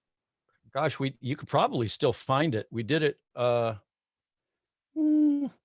Boy, I'm getting rusty here. I want to say we did it earlier this year, but you know what? It could have been like toward the end of last year. Right. Now I think about it, but no, I think it was earlier this year. I want to say it was like in maybe February or so. Right. Well, all those. It was, yeah. All those reunion things just blew up because of the lockdown thing. So people are doing all these reunion shows. So so someone's already done it. That's a shame. But yeah. So see if you can find that. See if you can get your hands on that. It was I will. It was a blast. I'm a big fan of the Twisted Tunes videos that you see on YouTube. I think you've only attended 2 of those. Is that? Yeah, that's Jeff Zanini. He is our booking manager for our convention appearances. Right. And that was his idea, and he puts that whole thing together. Right. And where it started was he would bring these scripts to cons, and then we would get up and do panels. Right. And and then he'd assign us each a part for this well-known movie script.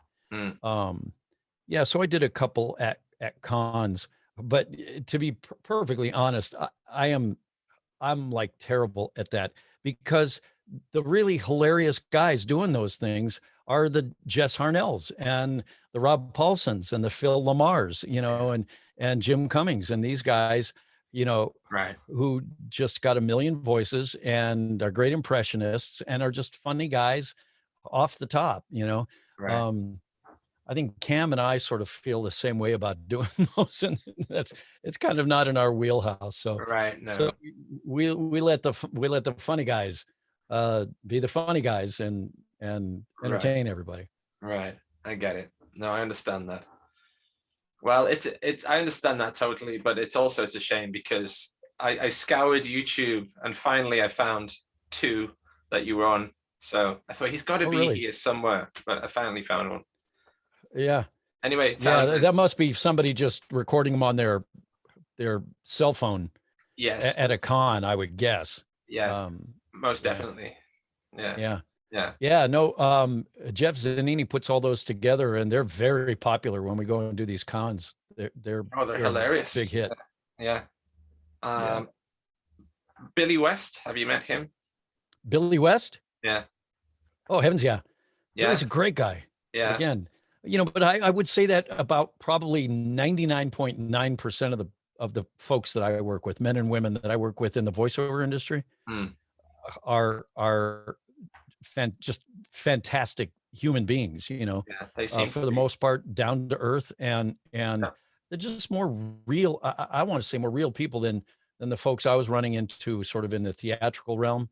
It's a very, very different kind of actor.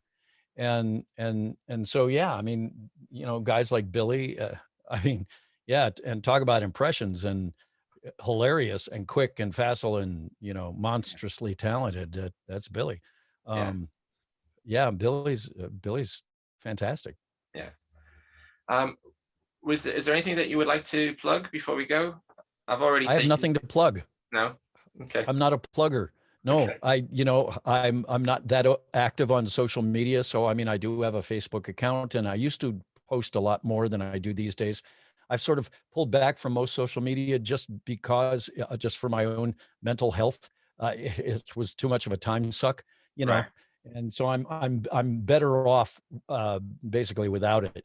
You know, but I'll post occasionally if I've got, you know, a Comic-Con appearance coming up. Like we're going to do this con down in Orlando, Florida next weekend. Not this weekend, but the weekend of the 20th through the 22nd of August.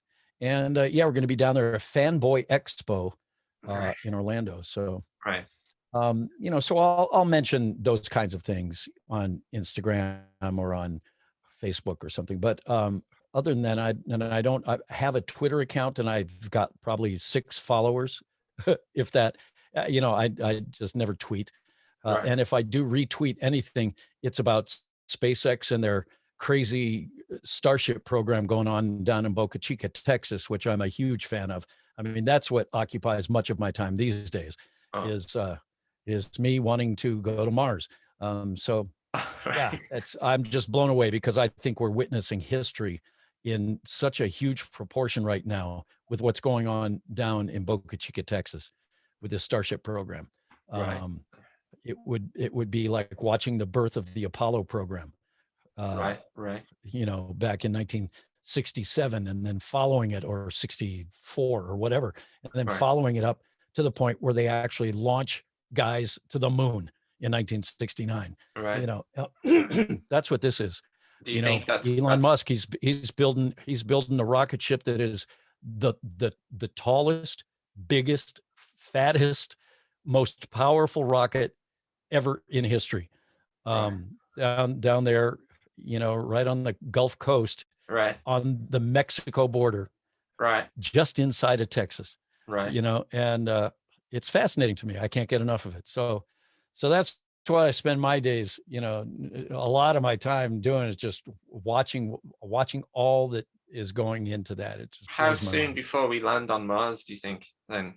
Well, to hear Elon Musk tell it, it's going to be in 3 years, but it won't be. You know, that's obviously very ambitious. But I would say by the end of the decade, for sure. We're in 2021 now. Yeah. So another 9 years, and it's entirely possible that it could be quite a bit earlier even than that, you know, but certainly I think by the end of the decade, by 2030. Yeah. That's incredible. I hope so. And his goal, you know, he wants hundreds of these starships going up each year. You know, that's why he's building this rapidly reusable rocket that can be caught. The booster can be caught in these giant arms and then put right back on the launch stand, refueled and ready to fly again in an hour. I mean, that's his goal. And this guy's got a pretty decent track record of doing bodacious things, you know, and, you know, stuff. I mean, talk about audacious stuff that nobody would have said could be done, you know, but he somehow manages to make it happen. And so, yeah, a big fan of his and what he's done with Tesla and certainly with SpaceX, you know, and the whole Falcon 9 program. And I just read a book by Eric Berger called Liftoff, which was the story of the early days of SpaceX, which is a great book. And yeah, so I'm a big nut for that kind of stuff. I mean, that really is what sort of fuels me these days. Is following that whole program. Well, you'd be a great countdown voice, I think, for that. Yeah, you know, I thought about that. I mean, I've tried to figure out all kinds of ways that I could weasel into SpaceX and, you know, work for Elon Musk somehow, work for Neuralink or one of his companies, anything, you know. GPS. I just think the guy's brilliant. I do. That's great. You know? And he's out there. He doesn't care. You know, he's an innovator. What he is. Yeah. Yeah. I would never have suspected that, but that's cool. That's fascinating.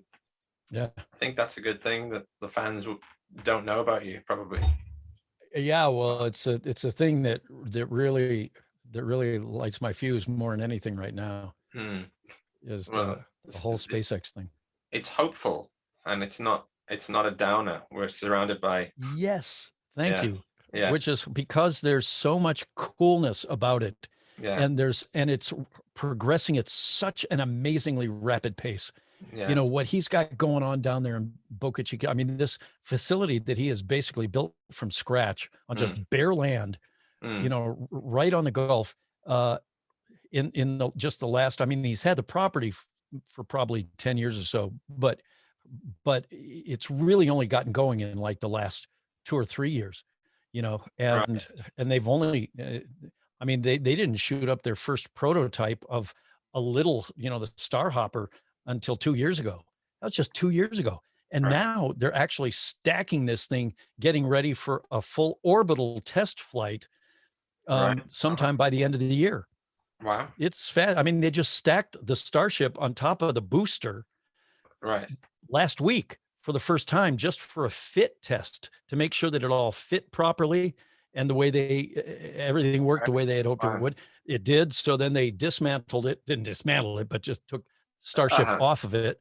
And they're continuing work on that. Now the booster's back in the high bay and they're continuing work on that. And they're going to finish this thing up, and they're actually going to go. They've already got the approval from the I was going to say the FDA. I've been thinking vaccines too much these days. From the FAA, and for this orbital flight, and it's going to take off from Boca Chica, Texas. The Starship, the second stage, is going to separate from the booster. The booster is going to actually drop into the ocean. They're not going to try and recover this one. But subsequent boosters will then actually fly back to the launch site and be caught by these giant arms, is how it's eventually going to work. Wow. But this first one won't. It's just going to crash into the Gulf of Mexico, while the Starship then goes orbital, flies once around the Earth, not quite completely. And when it comes over the Pacific and roughly over Hawaii, the Starship is going to come down as though it's coming down for a landing and do its various landing maneuvers just north of Hawaii, and then will actually then let itself down into the Pacific. And it too is not going to be, I don't think it's going to be recovered. It's just going to sink, you know, and I think they'll destroy it and sink it probably. But that's going to be the first orbital test flight of this Starship. Wow. And that's going to happen before the end of the year. They're just steaming along with this program. It's just crazy. Great. I'm so out of the loop on that. I haven't paid attention to that stuff, but it's nice to know. Oh my gosh. Go on YouTube and look at any of the videos. Look at the videos from last week. Go to nasaspaceflight.com. NASA Spaceflight. So like all one word, nasaspaceflight.com. Doesn't have anything to do with NASA. It's not official NASA. It's a group of these guys who are just fans like me, but they were fans before me and have been fans of rocket science for years. And they put together this YouTube channel, nasaspaceflight.com. Well, it's a website, but then also a YouTube channel. And I follow their live feeds, them and Lab Padre, and a guy named Tim Dodd, who is the Everyday Astronaut. He's got a YouTube channel and a website, and a guy down in Australia named Marcus House. He's just great, puts together great videos. Those are four great, I would say, between nasaspaceflight.com, Marcus House in Australia, and Tim Dodd, who calls himself the Everyday Astronaut. These three resources, if you want to know anything about Starship, or really any of the SpaceX stuff, or any of, if you want to know about SLS and NASA's program, or any of the other rocket programs that are going on around the world, even at Roscosmos over in Russia, or the China program, or, these guys are it, man. You just go there, but especially if you want to know anything about Starship, Check them out. Go to their YouTube channels. Oh, and will do. I'll do. Yeah. No, I've been hoping for some sort of good news that's, something hopeful to follow in the news rather than all the negativity that goes on. Yeah. And it's why I occupy my time with that kind of stuff, because it's cool. It's real. Yeah. It's like science fiction unfolding before my eyes and quickly. Yeah. And like you said, you used the word hopeful. That's exactly what it is. It's hopeful. It gives you something to look forward to. I just think it's just really, really cool. Yeah. So anyway.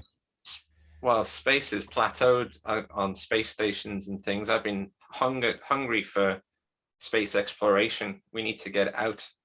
Well, if you're hungry for that, oh, dude, go check out these websites and what's going on with Starship. Yeah. I mean, it's happening now. It's happening as we speak. Yeah. No, I need to catch up on that. It's good message. Yeah. All right. Yeah.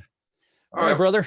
All right, Townsend. Well, thank you so much. I'm sorry to take so much of your time today. And dude, it's been a pleasure. I know you're in Tokyo. I'm here in Los Angeles, but so it's just getting to be around noon your time, right? Yeah. Almost 11:30 in the morning. 11:30. Yeah. Yeah. And it's what time is it going on my bedtime here. So okay. Yeah, it's already tomorrow where you are, right? Yeah, it's Friday. Right. It's not yet Friday for us. It's Thursday here. So right. 7:30 in the evening. Yeah. So very good. All right. Well, thank you so much once again. And my pleasure, my friend. That was our conversation, and those were the days. Yeah, they were. And I'm immensely grateful to have been able to experience it and to have been part of them. Yeah. If you see any of the other guys, please let them know. I will. I'll mention it to him next week as I'll see him down in Orlando. Oh, please. That would be wonderful. Yeah. Yeah, definitely. All right. Well, got it. On behalf of us all, thank you very much. And of course, my friend. Keep hopeful. Look to the stars. All right. Thanks, Jim. Okay. All right, buddy. Bye. Bye. Bye-bye. Bye-bye. Bye.